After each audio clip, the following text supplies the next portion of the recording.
Well, good morning. It is Tuesday, November 7th, 2023, and I am Kenny Polcari, your host of the party. And what is it that you need to know today to get your day started? Well, the rally from last week faded a little bit, right? But that should not surprise anybody. Janet is bringing $112 billion worth of treasuries to the market this week. The question is, how is that going to be received? This morning, gold is down, oil is down, as the war risk premium appears to be fading, right? And what do we have for dinner tonight? Well, we're going to have the shells with sweet sausage, pancetta, and cannellini beans. Delish. And it's like a belly warmer, right? Okay, so hello, reality check, aisle 2. What happened to that out-of-control risk-on rally that engulfed the markets all week last week, right? What happened to all that supposed enthusiasm? Well, stocks struggled yesterday to get out of the gate, right? Attempting to hold the line as bond prices retreated, sending yields just a bit higher. This is they suddenly recognized that Janet is bringing a lot of supply to the table. And what JJ is about to say on Thursday, right? That it may be different. In fact, will most likely be different than what the market expected him to say last week. Last week it was the Fed is done and rates are going lower narrative. Yesterday it was, maybe not so fast there, cowboy. At 4 p.m., stocks ended the day mixed, right? Not a disaster by any stretch. The Dow gained 35 points. The S&P was up 8. The NASDAQ was up 40, and the Russell lost 23 points, while the transports gave up 10 points. So far from that rally we saw last week. Now, it was also a reversal of fortune, I guess, that saw bond yields tick up. The 10-year rose by 7 basis points to end the day yielding 4.65, up from 4.58. The 2-year rose 9 basis points. The 30-year rose 6 basis points. Now, this speaks to exactly the point I have been talking about. Janet Yellen, right, Treasury Secretary, is bringing $112 billion worth of treasuries to the markets this week at a time when the 3 biggest buyers have turned into net sellers, right? Think China, Japan, and the Federal Reserve, leaving many to ask, who's going to stand in line and buy all of these at current prices? And the answer is probably no one. I mean, would you stand in front of this moving train because you know it's coming? Would you just stand in front of it? Most likely not. And all that means is that the buyers just won't pay the last sale prices. I mean, why would you pay 98 cents on the dollar when you can most likely buy them for 95 or 90 cents on the dollar? I mean, again, it's a simple math problem. Econ 101. Supply and demand. In light of all the new supply coming, and there's a lot of it, there's $760 billion this quarter, there's $112 billion this week, and then there's another $860 billion in the first quarter of 2024, never mind the second and third quarters next year, to continue funding the larger than anticipated government spending packages. Plural, right? Plural. Packages. And so all this does is put pressure on prices, and that sends yields up. And so you ask, didn't these guys know all this last week? And the answer is, of course they did. But the fact was that stocks had become short-term oversold. Bonds had become short-term oversold. The shorts ran to cover, and so like anything, the trader types went shopping, scooping up some of the bargains while squeezing the shorts into taking action to cover. Thus, we saw, the dramatic move in prices last week. Remember, long-term investors, if you were comfortable being uncomfortable, then you were buying stocks on the way down, recognizing the value as it was being created. It was the algos and some of the trader types that couldn't get out fast enough 2 weeks ago, as well as the guys betting on a decline, right, going short, causing an even bigger downside reaction. But it was also created a bigger, longer-term opportunity for the long-term investor, which is why when they chase them, the long-term investor just sits back and goes along for the ride, enjoying every tick higher and higher, having bought stock on weakness, now allowing the trader types and the algos to trample over each other and take them higher. It's a story as old as time. Now, look. There wasn't any real economic data yesterday to speak of other than this report called the Sluice Report. You've never heard of it, right? Of course not. And that would have garnered zero attention a couple of months ago. I mean, who's ever heard of this data point, right? The Senior Loan Officer's Opinion Survey. I mean, it's been out there, but whoever pays attention to it. Sounds like a real blockbuster of a data point. But the reason it's become so important is because it shows that loan demand is in decline and standards are being tightened even more, and that suggests what? Potential tougher times ahead. And so that's why it's important. But at this point, does it really matter? Is this data point really going to make investors, long-term investors, change their mind? My guess is probably not. And don't forget the recent Redfin report yesterday, right? We came out, I noted that. Sellers are cutting prices in order to create interest in their home as they now appear to be rushing to the market to try and lock in the higher values. And so it begins. You see, it's the same story there. Supply isn't the issue. Price is the issue, and the cost of capital is the issue. 8% mortgage rates makes it more expensive to own that home, pushing some buyers out to the sidelines.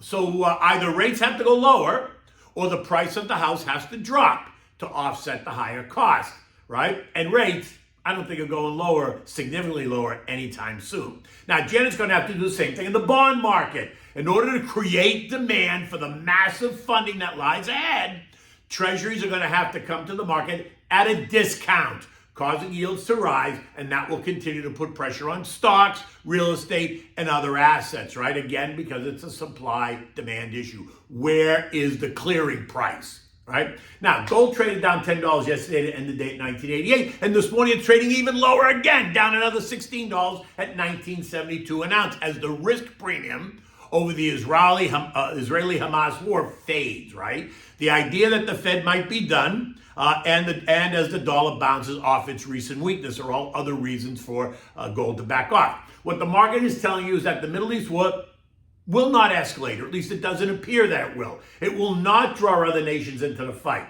It is now broken down and is through support at 1983, leaving 1955 as the next level of support. I suspect that it's going to test there, barring any escalation in the war.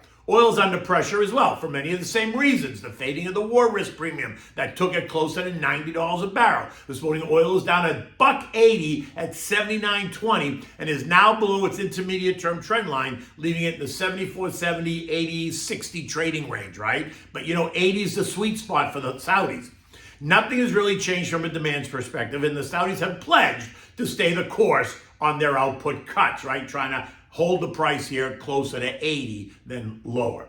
China has released their input and export figures for October. Imports grew by 3%, but exports fell by 6%, more than expected. And from that, you're supposed to assume that China's struggling.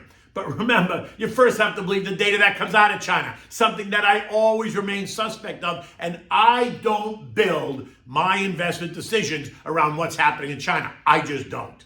Now, the VIX continued to move lower as discussed yesterday. We're now below all three trend lines and are looking at the VIX to test the mid-September lows of 13.5, 14, right? And it should do that once again unless there's an uptick in the escalation. This morning, U.S. futures are taking a breather. Dow futures down 62, S&P's down 8, the Nasdaq's down 30, the Russell's down 3.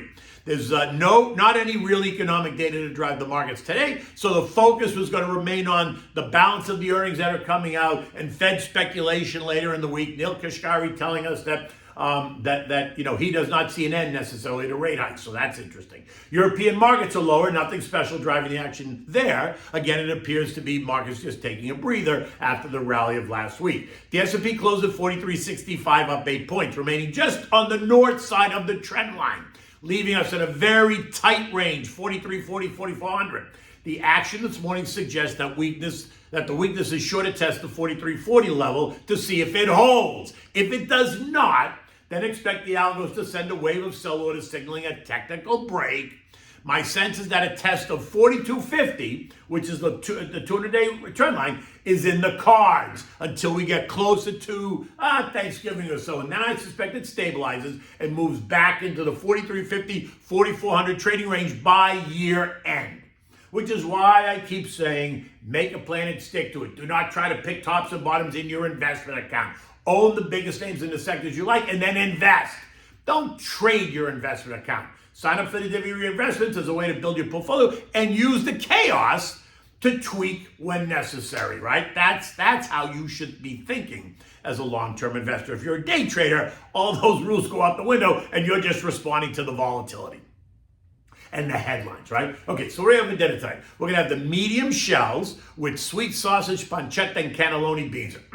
This is easy to make. It's kind of a hearty dish. It's good for the winter time. It's good for a cold night. You want to light the fire and curl up on the couch. Now, for this, you're going to need 2 cans of cannellini beans. You need garlic. You need thick cut pancetta that you're going to cut into, dice into small cubes. You need sweet Italian sausage out of the casing. You need a large sliced onion. You need olive oil, chicken broth, water, salt, and pepper.